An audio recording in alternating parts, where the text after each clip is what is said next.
ఇలా దాదాపు మీకు చూపిస్తా ఉన్నా మండలం వైజు హుజరాబాద్ పట్టణంలో 1989 ఎలిజిబుల్ లిస్ట్ ఇచ్చిరు.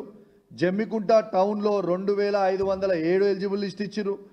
హుజరాబాద్లో రూరల్లో 5188కి ఎలిజిబుల్ లిస్ట్ ఇచ్చిరు. జమ్మికుంట రూరల్లో 3504 ఎలిజిబుల్ లిస్ట్ ఇచ్చిరు. వీణవంకలో 5217 ఎలిజిబుల్ లిస్ట్ ఇచ్చిరు. ఇల్లంతకుంట మండలంలో 3402 ఎలిజిబుల్ లిస్ట్ ఇచ్చిర్రు. కమలాపూర్ మండలంలో 8281 ఎలిజిబుల్ లిస్ట్ ఇచ్చిండు. మొత్తం కలిపితే 30,088 ఇండ్లు ఎలిజిబుల్ లిస్ట్ ఇచ్చిర్రు. దాంతోపాటు స్థలం లేకుండా ఎలిజిబుల్ ఉన్న వాళ్ళు 9,188 లిస్ట్ ఇవ్వడం జరిగింది. అంటే ఈ రెండు కలిపితే నా హుజరాబాద్ నియోజకవర్గంలో ప్రజలకి ఎలిజిబుల్ లిస్టు అవసరం ఉన్న ఇల్లు అవసరం ఉన్న పేదవాళ్ళందరూ దాదాపు సుమారు 40,000 మంది హుజరాబాద్ నియోజకవర్గంలో ఉన్నారని స్వయంగా రేవంత్ రెడ్డి గారు కాంగ్రెస్ ప్రభుత్వం ప్రకటించింది. మీకు తెలియజేస్తా ఉన్నాను. దాంట్లో వీళ్ళు ఇచ్చిన ఇల్లు సాచ్యురేషన్ మోడ్ అని చెప్పి వీళ్ళు ఇచ్చిన గ్రామ పంచాయతీలు మండలానికి ఒక గ్రామ పంచాయతీ అలా ఇచ్చిన అన్ని కలిపితే 830 ఇండ్లు మాత్రమే ఇచ్చిండ్రు. అది కూడా ఏంది 830 మాత్రం ఇచ్చిర్రు. నేను హుజరాబాద్ నియోజకవర్గంలో ఉన్న హుజరాబాద్ మండలంలో ఉన్న ధర్మరాజ్పల్లి గ్రామస్తులని మరియు వీణవంక మండలంలో శ్రీరాములపేట గ్రామస్తులని మన జమ్మికుంట మండలంలో ఉన్న గండ్రపల్లి గ్రామస్తులని ఇల్లంతకుంట మండలంలో ఉన్న భోగంపాడు గ్రామస్తులని కమలాపూర్ మండలంలో ఉన్న దేశరాజ్పల్లి గ్రామస్తులందరినీ కూడా జాగ్రత్తగా ఉండమని చెప్తా ఉన్నాను. ఎందుకంటే వీళ్ళు ఇల్లు ఇచ్చిర్రా లేదా అనేది నాకు అర్థం కాని పరిస్థితి ఉంది. ఎందుకంటే మీరు దయచేసి పుసపుసన ఇల్లు కడితే మీ బుడ్డ మునిగే ప్రమాదం ఉంటుంది. తస్మాత్ జాగ్రత్త అని చెప్తా ఉన్నాను. ఇలా వాళ్ళు వచ్చి ఏం చేస్తారు, ఈ పత్రం ఇచ్చిపోతారు. ఉట్టిగా ఈ పత్రంలా ఎవరి సంతకం ఉండదు. కేవలం నామమాత్ర పత్రం ఇచ్చిపోయి నీకు ఇల్లు శాంక్షన్ అయిపోయింది అంటున్నారు. మరి నోట్ ఫైల్ నంబర్ ఏది, ప్రొసీడింగ్ కాపీ ఏది, ఇవన్నిటికీ జవాబు చెప్పరా? అసలు ఎక్కడిచ్చిర్రు? మరి ఇవన్నీ ఎవరి సంతకం లేకుండా పత్రాలు ఇచ్చినప్పుడు మేము ఎట్లా నమ్మాలి ఇది ఎవరిచ్చినట్టు? మరి నా కలెక్టర్ సంతకం లేదు, నా ఆర్డీఓ గారి సంతకం లేదు, నా ఎంఆర్ఓ గారి సంతకం లేదు, నా హౌసింగ్ మంత్రి గారి సంతకం లేదు, నా ముఖ్యమంత్రి గారి సంతకం లేదు. మరి వీళ్ళందరి సంతకాలు లేకపోతే మళ్ళొక్కసారి చెప్తా ఉన్నాను, ఇలా హుజరాబాద్ నియోజకవర్గంలో పంచిన పత్రాలు ఇవి. ఒక పత్రం మీకు శాంపుల్గా చూపిస్తా ఉన్నాను. దీని మీద ముఖ్యమంత్రి రేవంత్ రెడ్డి గారి సంతకం లేదు, దీని మీద ఉప ముఖ్యమంత్రి బట్టి విక్రమార్క గారి సంతకం లేదు, దీని మీద హౌసింగ్ మినిస్టర్ అయిన పొంగులేటి శ్రీనివాస్ రెడ్డి గారి సంతకం లేదు, జిల్లా కలెక్టర్ గారి సంతకం లేదు, ఆర్డీఓ గారి సంతకం లేదు, ఎంఆర్ఓ గారి సంతకం లేదు. మరి సంతకం లేకుండా ఈ పత్రాలు వంచితే ప్రజలు ఎట్లా నమ్మాలి? మరియు నేను ఒక్కటే అడుగుతా ఉన్నా, ఇలా ఉదాహరణ నా హుజరాబాద్ నియోజకవర్గంలో మీరు 40,000 ఇండ్లు సుమారు ఎలిజిబుల్ లిస్ట్ ఉంటే ఈ తెలంగాణ రాష్ట్ర వ్యాప్తంగా యావరేజ్ ఇదే 40,000 కింద వేసుకుంటే తెలంగాణ రాష్ట్రంలో 119 నియోజకవర్గాలలో దాదాపు 50 లక్షల మందికి ఇల్లు ఇవ్వాల్సిన అవసరం ఉంటుంది. మరి 50 లక్షల మందికి మీరు ఎప్పుడు ఇస్తారు? మీ మేనిఫెస్టోలో ఎక్కడ కూడా మీ మేనిఫెస్టోలో ఇలా మండలానికి ఒక్కటే ఊర్లో వంచుతామని మీరు చెప్పలేదే. నా నియోజకవర్గంలో 106 గ్రామ పంచాయతీలు 60 వార్డులు ఉంటే మీరు పంచింది ఎన్ని ఊర్లలో? 5 ఊర్లలో వంచారు. అంటే ఇంకా 101 గ్రామ పంచాయతీలలో ఎప్పుడు వంచుతారు? 60 వార్డులలో ఎప్పుడు వంచుతారు? దీనికి ప్రజలకి మీరు జవాబు చెప్పాల్సిన అవసరం ఉన్నది.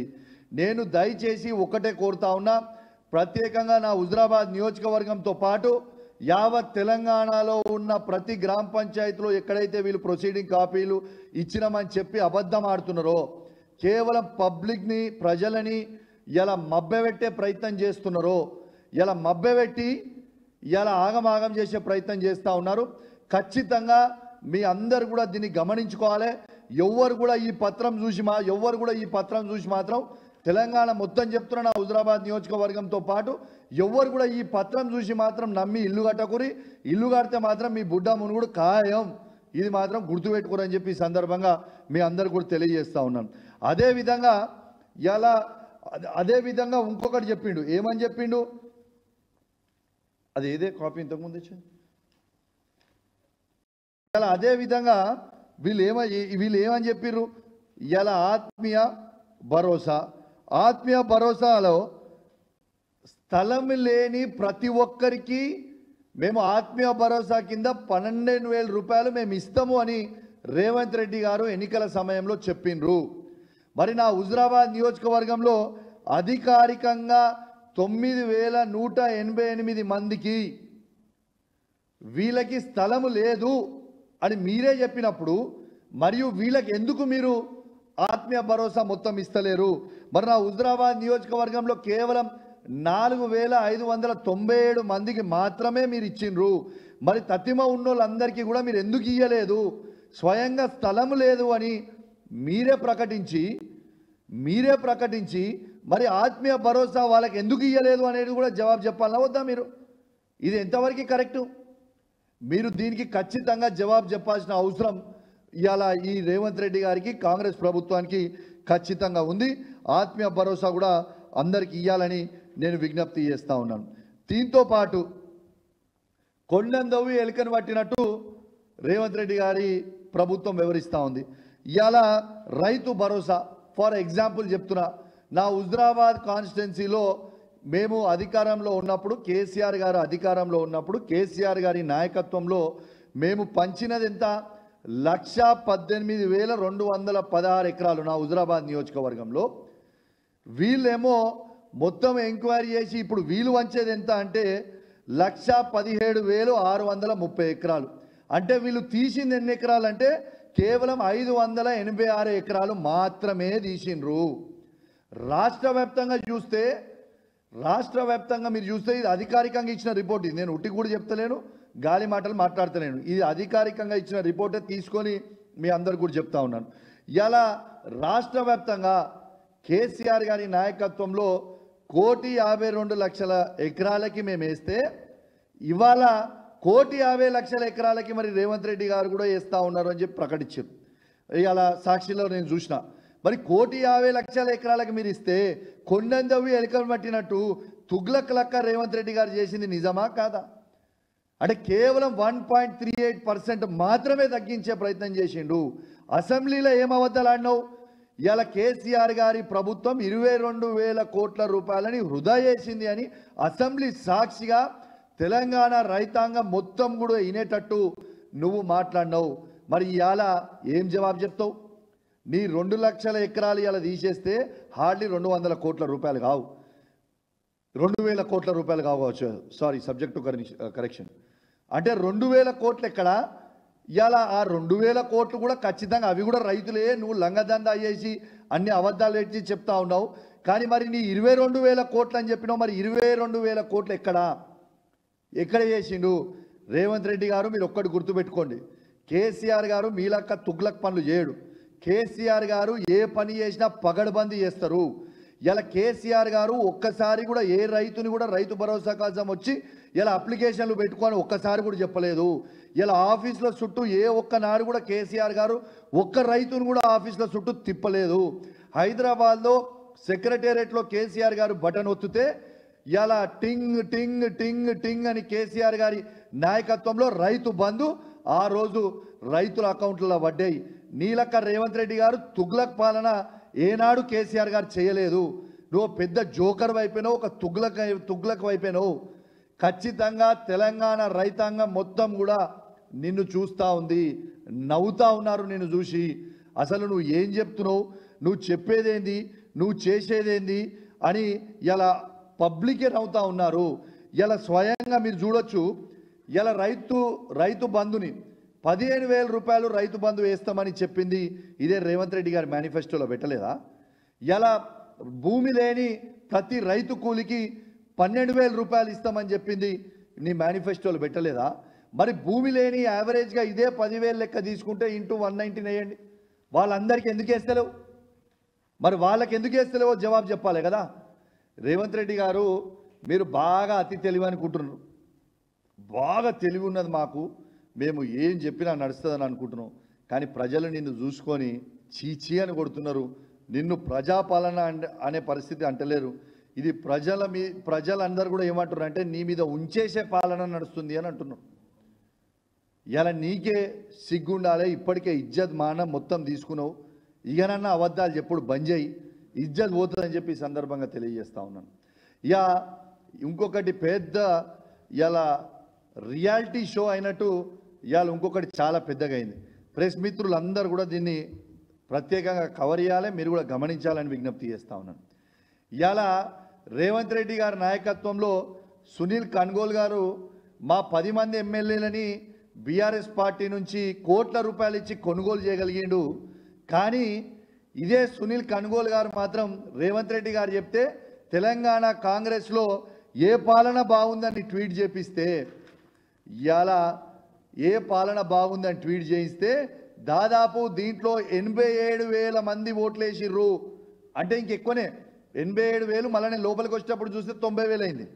87,000 మంది ఓటేస్తే 67% కేసీఆర్ గారి పాలన అద్భుతంగా ఉందని ఇవాళ స్వయంగా చెప్పింది కూడా మీ అందరూ కూడా చూడొచ్చు.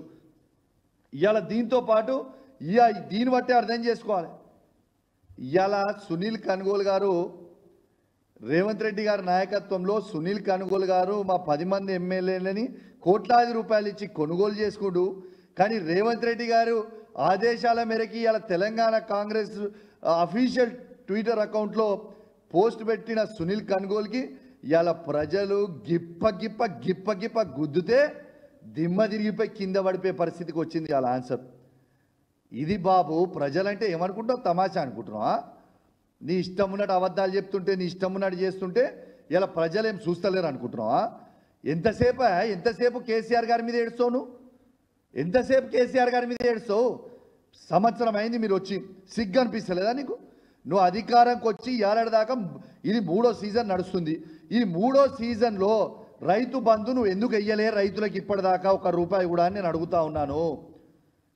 అంటే పూర్తి అబద్ధాలు చెప్తా ఉన్నారు. తెలంగాణ ప్రజలారా మీకు దండం పెట్టి చెప్తా ఉన్నాను, రేవంత్ రెడ్డి గారు పక్కా మోసం చేస్తూ ఉన్నాడు.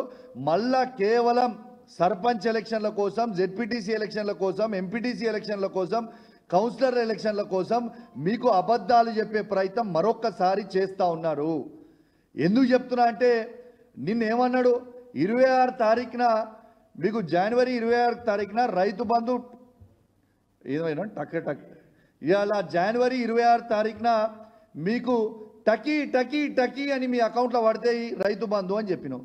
నీ టకీ ఎక్కడ పోయింది? నీ బొందాన్ని బొకం ఎక్కడికి పోయింది రేవంత్ రెడ్డి అని నేను అడుగుతున్నా. నీకు సిగ్గులేదా అని కొంచెం కూడా? ఇలా 26 తారీఖు అయింది. నేను ఎన్ని ఎకరాలకు వేసినావు? నాకు 500 ఎకరాలకు వేసినట్టున్నావు ఆ రోజు.